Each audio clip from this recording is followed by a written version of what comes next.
السلام علیکم ورحمۃ اللہ وبرکاتہ۔ الحمد للہ حمدا کثیرا طیبا مبارکا فی، اللہم صلی وسلم علی نبینا محمد وعلی آلہ وصحبہ وسلم تسلیما کثیرا۔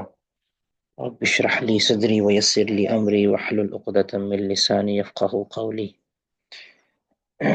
شیخ ابو یحییٰ نور پوری حفظہ اللہ یونیورسٹی کی کسی مصروفیت کی وجہ سے آج پھر کلاس میں حاضر نہیں ہو سکے، تو اس لیے آج کلاس پھر میں ہی لے رہا ہوں۔ جی، حدیث نمبر 19۔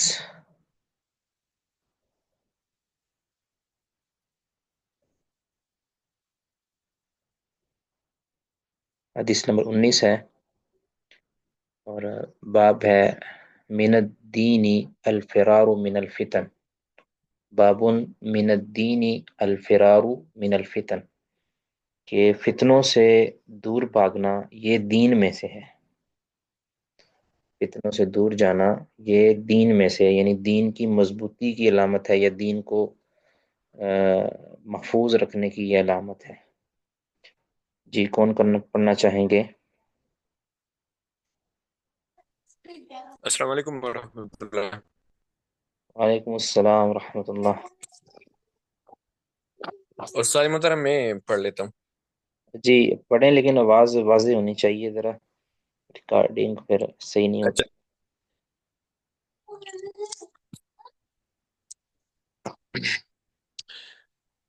باب من الدین دین الفرار من الفتن۔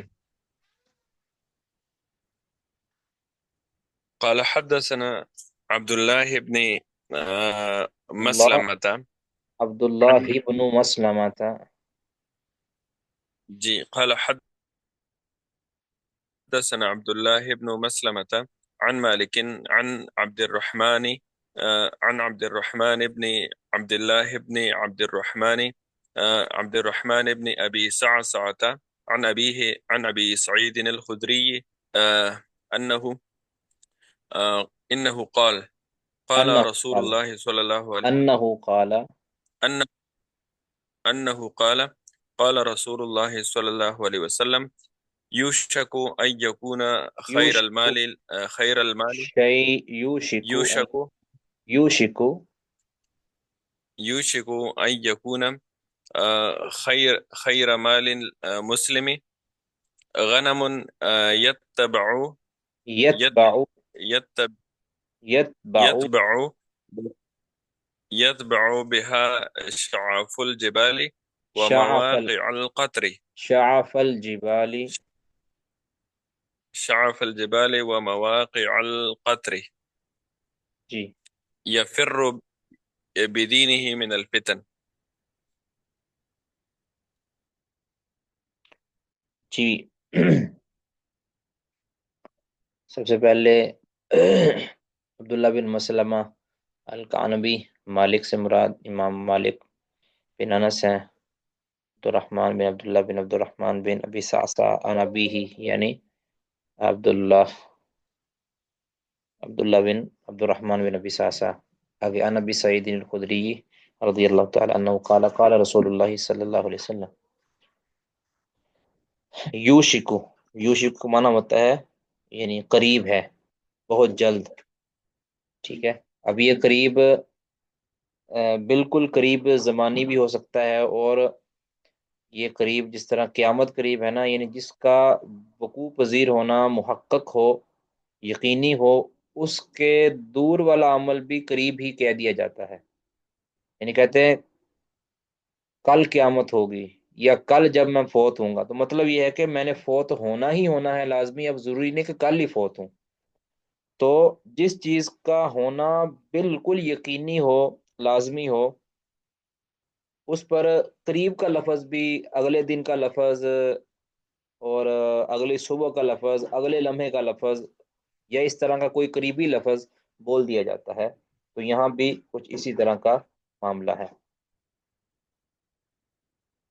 تو یقرب یعنی یوشکو قریب ہے، ان یکون خیر مال المسلم، خیر مال المسلم، یہاں یہ یکونا کی خبر مقدم ہے، ٹھیک ہے، آگے غانمن یکون، یکون کی کا اسم ہے مؤخر، تو قریب ہے ایسا، یعنی بہت قریب ایسا ہونے والا ہے کہ مسلمان کا بہترین مال کیا ہو؟ غنم، بکریاں، مسلمان کا بہترین مال بکریاں ہوں۔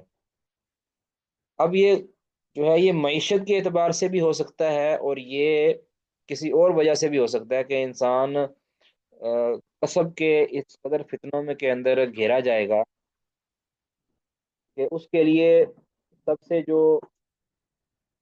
یعنی ایمان بچاؤ کسب ہوگا نا، ایمان بچاؤ جو ذریعہ ہوگا معاش کا، وہ بکریاں چرانا ہوگا۔ یعنی جس ایسا ایسا کسب ہوگا کہ جو عام طور پہ یعنی شہروں کے اندر اور دیہاتوں کے اندر، یعنی ایسے علاقوں کے اندر نہیں ہوتا، کہ جن علاقوں کے اندر انسان کے ساتھ رہن سہن ہوتا ہے، اور آپ جانتے ہیں کہ فتنوں کی ماجگاہ وہی ہوتے ہیں جہاں انسان رہتے ہیں، یعنی جہاں انسان فتنہ پرور لوگ رہتے ہیں ان کے اندر اپنے دین کو بچائے رکھنا، اپنے دین کو محفوظ رکھنا یہ مشکل ہو جاتا ہے۔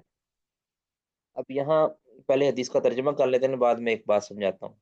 غنم ان یکون خیر مال المسلم، بہت قریب ایسا ہونے والا ہے کہ مسلمان کا مال بہترین مال ہو غنم، بکریاں، یتبع بہا، جنہیں وہ لے کر جائے، شعف الجبالی، پہاڑوں کی چوٹیوں پر، یعنی جن کو چرانے کے لیے وہ پہاڑوں کی چوٹیوں پر رخ کرے، وہ مواقع القطری، اور بارش گرنے کی جگہوں پر، یعنی جہاں پہ بارش برستی ہے اور بارش کے قطرات گرتے ہیں، اور اس سے مراد آپ جانتے ہی ہیں کہ وہ باغات اور وہ چراگاہیں اور وہ بڑی بڑی نشیب و فراز کے پہاڑ اور بہت بڑی بڑی گھاٹیاں، جہاں پہ عام طور پہ ٹیلوں پر بارش برستی ہے اور گھاس پھوس اگتی ہے، اور وہاں پہ مویشی چرانے کے لیے باقول چارہ ہوتا ہے۔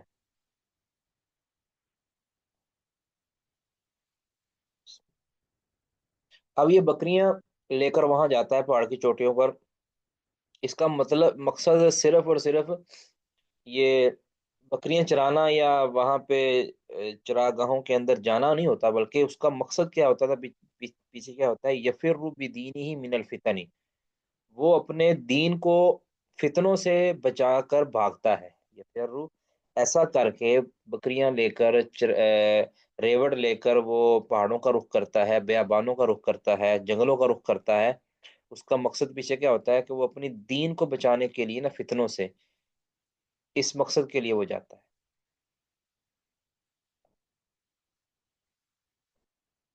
اب اس کو ذرا سمجھے لفظاً لفظاً۔ اچھا، یہ شعف الجبال جو ہوتا ہے نا، یہ بلند پہاڑوں کی بلندیاں مراد ہیں۔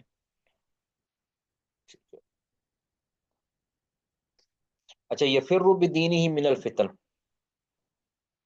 یعنی انسان جب یعنی شہروں کے اندر دیہاتوں کے اندر ایسی جگہ پہ کہ جہاں لوگوں کے ساتھ رہن سہن ہوتا ہے نا، اگر انسان کو اپنے دین کے متعلق اگر خوف طاری ہو کہ یہاں میرا رہنا میرے دین کے لیے سیف نہیں ہے، اور میں فتنوں میں پڑ سکتا ہوں، علاقے کے اندر خرابی ہے، اور میں وہاں سے ہجرت بھی نہیں کر سکتا، اور ہر طرف دین کو تباہ کرنے کی ماجگاہیں موجود ہیں، تو پھر ایسا شخص اپنے دین کو بچانے کے لیے، یعنی اس کو اللہ کا خوف ہے کہیں میرا مجھ سے دین نہ چھین جائے، تو وہ کیا کرتا ہے، فیخرجو، یعنی وہ کیا کرتا ہے کہ یفر بدینہ من الفتن، وہ دین کو بچانے کے لیے دین کو لے کر بھاگ جاتا ہے فتنوں سے۔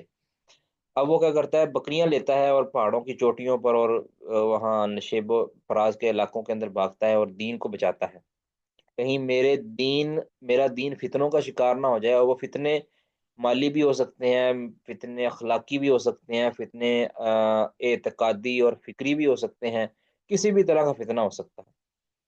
ٹھیک ہے، اب اس حدیث کا سے نتیجہ یہ نکلا کہ اپنے دین کی حفاظت کرنا اپنے وجود کی حفاظت سے بڑا فریضہ ہے، یعنی ایک انسان کہ جو شہروں اور دیہاتوں کے جہاں اس کے پاس معاش کے بڑے وافر روزگار موجود ہیں، وہ اس کو داؤ پہ لگاتا ہے، اپنے وجود کی خوراک کو داؤ پہ لگاتا ہے، اپنے وجود کو مشکل کے اندر ڈالتا ہے اور چوٹیوں اور ٹیلوں کی طرف رخ کرتا ہے کہ کوئی بات نہیں، میرا وجود زیادہ سے زیادہ اچھی خوراک نہیں لے پائے گا، میں اپنے وجود کا نقصان تو کر لیتا ہوں، لیکن میرے وجود کے اندر موجود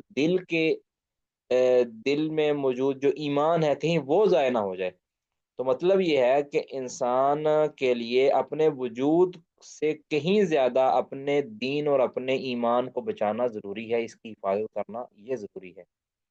تو اس لیے اگر انسان کو جنگلات اور بیابانوں میں بھی رہنا پڑے نا، تو اس کو وہ قبول کر لے، لیکن اپنے دین کو کبھی بھی داؤ پہ نہ لگائے۔ اب ایک حدیث جو آپ نے پڑھی ہے، مشہور صحیح مسلم کی حدیث سنی ہوگی، کہ نبی صلی اللہ علیہ وسلم نے فرمایا کہ ایک وہ مسلمان کہ جو دوسروں کے ساتھ مل جل کے رہتا ہے اور لوگوں کے مصائب پر مشکلات پر صبر کرتا ہے، یہ بندہ اللہ کے نظر میں زیادہ بہتر ہے اس مومن سے کہ جو دوسروں کے ساتھ مل جل کر نہیں رہتا اور ان کی تکالیف پر صبر نہیں کرتا۔ اب ایک طرف تو وہ ہے اور ایک طرف یہ حدیث ہے۔ دراصل اس حدیث کا تعلق ان فتنوں کے ادوار کے ساتھ ہے کہ جن دنوں کے اندر یا جن لوگوں کو اپنے ایمان کے متعلق اتنا خطرہ لاحق ہے کہ اگر میں لوگوں کے ساتھ مل جل کر رہوں گا، لوگوں کے معاملات کے اندر رہوں گا، تو میرا دین جاتا رہے گا مجھ سے۔ ایسے شخص کے لیے ہے یہ، یعنی ہر بندے کے لیے نہیں ہے۔ کچھ لوگ ایسے ہوتے ہیں کہ جو اپنے ایمان کو اپنے دین کو بچا سکتے ہیں اور وہ اس پوزیشن میں ہوتے ہیں، وہ علماء کے پاس ان کے پاس وافر ذرائع ہوتے ہیں علماء سے رابطہ رکھنے کے لیے، جید علماء کی مجلس اختیار کر لیتے ہیں تو وہ فتنوں سے بچے رہتے ہیں اللہ کی توفیق سے۔ لیکن کچھ ایسے ہیں کہ ایسے علاقے بھی ہو سکتے ہیں کہ جہاں پہ علماء موجود نہیں ہیں یا مستند علماء موجود نہیں ہیں، یا اس کے پاس علماء کے پاس بیٹھنے کے مواقع موجود نہیں، یا اس کو خطرہ لاحق ہے کہ وہ حق حق حق والے علماء اور جو باطل علماء ہیں ان کے درمیان، علماء سو اور علماء ربانی کے درمیان فرق نہیں کر پاتا۔ اب وہ کیا ہے، جو اس کے پاس اصل دین ہے اس کو لے کر وہ الگ تھلگ ہو جاتا ہے کہ سب سے پہلا فرض میرا یہ کہ میں اپنے آپ کو بچاؤں، اس کے بعد دوسروں کی فکر کرنی ہے نا۔ یعنی انسان ایک دوسرے کے ساتھ رہتا کیوں ہے کہ ایک دوسرے کی فکر کرتا ہے، ایک دوسرے کے ساتھ مل جل کر رہتا ہے۔ جس انسان کو اپنا ایمان خطرے میں لگتا ہو تو وہ دوسرے کی فکر کیسے کرے گا؟ ٹھیک ہے، اس لیے نبی صلی اللہ علیہ وسلم نے ایسے حالات کی طرف اشارہ کیا ہے، کبھی ایسا بھی حالات آ سکتے ہیں کہ ان دنوں کے اندر بہترین انسان کا مال وہ بکریاں ہوں گی، وہ جانور ہوں گے کہ جو انسان لوگوں سے دور، فتنوں سے دور بھاگ کر اپنے دین کو بچاتے ہوئے وہاں پہ چرائے، جو ہلکی پھلکی کھانے کو مل جائے وہ اس سے گزارا کر لے، اپنے وجود کو نقصان میں ڈالے لیکن اپنے دین کو بچا لے۔ یہی یہ ایک قاعدہ ہے، یاد رکھیں کہ دین کو بچانا، دین کی محافظت یہ زیادہ ضروری ہے، دین کی محافظت زیادہ ضروری ہے اپنے وجود کی محافظت سے۔ یعنی اگر انسان کو اپنے وجود کو کسی ایسے خطرہ جس کا وہ محتمل ہے، یعنی اس کے اندر احتمال کر سکتا ہے، اس کو اٹھا سکتا ہے، اس کو وہ برداشت کرے، اپنے دین کو نقصان نہ ہونے دے۔ تو جتنے بھی فتنے ہیں، جتنے بھی فتنے ہیں، چاہے وہ موبائل کا فتنہ ہے، چاہے وہ سوشل میڈیا کا فتنہ ہے، چاہے وہ بری افکار کا فتنہ ہے، تو انسان کو چاہیے کہ ان سے دور بھاگے۔ اگر کوئی انسان سمجھتا ہے کہ میں موبائل کے فتنوں سے نہیں بچ سکتا، تو اس کے لیے ضروری ہے کہ وہ اپنے دین کو بچانے کے لیے، اپنے ایمان کو بچانے کے لیے موبائل کا استعمال ختم کر دے۔ وہ جو تھوڑا بہت اس سے فائدہ اٹھا رہا ہے نا موبائل سے، اس فائدے کو بھی چھوڑ دے۔ اگر اس چھوٹے بہت فائدہ اٹھانے کے ساتھ ساتھ اس کو بڑے نقصان کا اندیشہ ہے، کیونکہ بڑے نقصان سے اپنے آپ کو بچانا ہے، یہ نہ ہو کہ انسان میڈیا کے غلط استعمال کی وجہ سے کسی بدعقیدہ شخص کی فکر کا حامل ہو جائے۔ کتنے کتنے ایسے دین کے اور فکری اور اعتقادی فتنے اس قدر زیادہ ہے کہ لوگ مذہب کو، اسلام کو بالکل پس پش ڈال چکے ہیں۔ تو ایسی صورتحال میں ہر اس مجلس کا، ہر اس پلیٹ فارم کا بائیکاٹ کرنا ہے کہ جس سے انسان کو اپنے ایمان جانے کا خطرہ ہو۔ ٹھیک ہے، کیونکہ جس انسان کے پاس دین کا وافر علم نہیں ہوگا، اور مضبوط علم نہیں ہوگا اور اس کا عمل اس پر نہیں ہوگا، وہ اپنے آپ کو فتنوں کے سامنے کھڑا کر ہی نہیں سکتا. ٹھیک ہے. تو بہترین اس کے لیے یہ ہے کہ علماء کے قریب رہا جائے. علماء کے قریب جو جید علماء ہے، روایتی علماء کی بات نہیں ہے، یعنی غیر روایتی جو علماء وہ نہیں، جو جید اور مستند علماء ہیں، عمل والے علماء ہیں، علماء ربانیہ ہیں، ان کے قریب رہا جائے، ان سے تعلق رکھا جائے، ان کے ساتھ رابطے میں رہا جائے، ان کے علم پر بھروسہ کیا جائے، ان کے علم سے استفادہ کیا جائے، اور ان کو وہ مقام دیا جائے کہ جو ان کا حقیقت کے اندر معاشرے میں مقام بنتا ہے. تو انشاءاللہ اللہ تعالیٰ سے امید رکھی جا سکتی ہے. پھر ساتھ اللہ سے دعا بھی کرے الثبات فی الدین کی. اللہم انی اسألک الثبات. اس طرح یا مقلب القلوب ثبت قلبی علی دینک، اس طرح کی دعائیں بھی کرے اور نیکی پر لگا رہے، اسلام کے قریب قریب رہے، اسلام سے دور نہ جائے. تو انشاءاللہ اللہ تعالیٰ سے امید رکھی جا سکتی ہے کہ اللہ تعالیٰ انشاءاللہ خاتمہ بالخیر کرے گا. کسی کا کچھ سوال؟ جی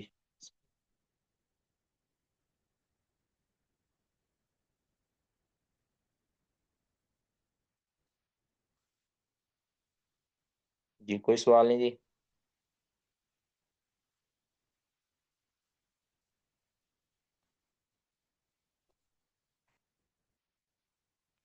اگلا باب کون پڑھیں گا جی؟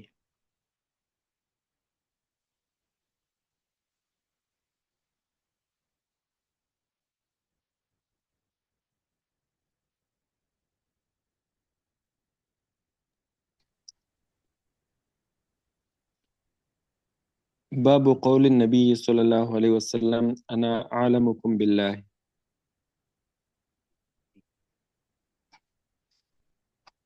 اور استاد محترم تھوڑا سا وہ اوپر کریں. یہ میں نے اوپر ہی کیا ہوا ہے، لیکن یہ اسٹاپ شیئرنگ کا آپشن آ رہا ہے. میں دوبارہ ذرا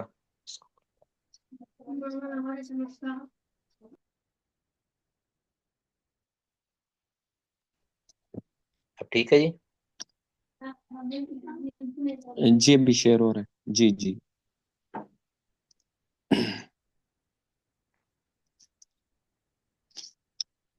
باب باب قول النبی صلی اللہ علیہ وسلم انا عالم باللہ وأن المعرفة فعل القلب لقول الله تعالى ولكن يؤاخذكم بما كسبت قلوبكم. قال حدثنا محمد بن سلام قال أخبرنا عبدة عن هشام عن أبيه عن عائشة قالت كان رسول الله صلى الله عليه وسلم إذا أمرهم من المال بما يطيقون قالوا إن لسنا كهيئتك يا رسول کہیعتی الله. إن کہیعتی کی آتی کا كهي- كهيئتك يا رسول الله إن الله قد غفر لك ما تقدم من ذنبك وما تأخر فيغضب حتى يعرف الغضب حتی یعرف الغضب. حتى يعرف الغضب غضب في غضب في وجهه ثم يقول إن أتقاكم ان وعالمكم ان اتقاک إن اتقاکم. أتقاكم وعالمكم بالله أنا. جزاکم اللہ خیرہ. اچھا یہ بتائیے گا کہ آپ میں سے کس کس نے آج مطالعہ نہیں کیا؟ حدیث کا مطالعہ کس کس نے نہیں کیا؟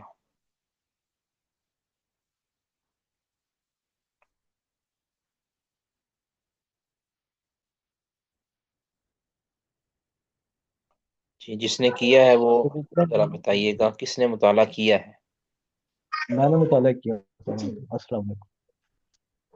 ناصر الرحمان صاحب نے بھی کیا ہے، اور یعنی محمود الرحمان صاحب نے بھی کیا ہے، ناصر صاحب نے بھی کیا ہے، اور کس نے جی مطالعہ کیا ہے؟ نہیں کرنے والوں میں اٹھایا تھا. جی اچھا، آپ نہیں کرنے والوں میں سے تھے.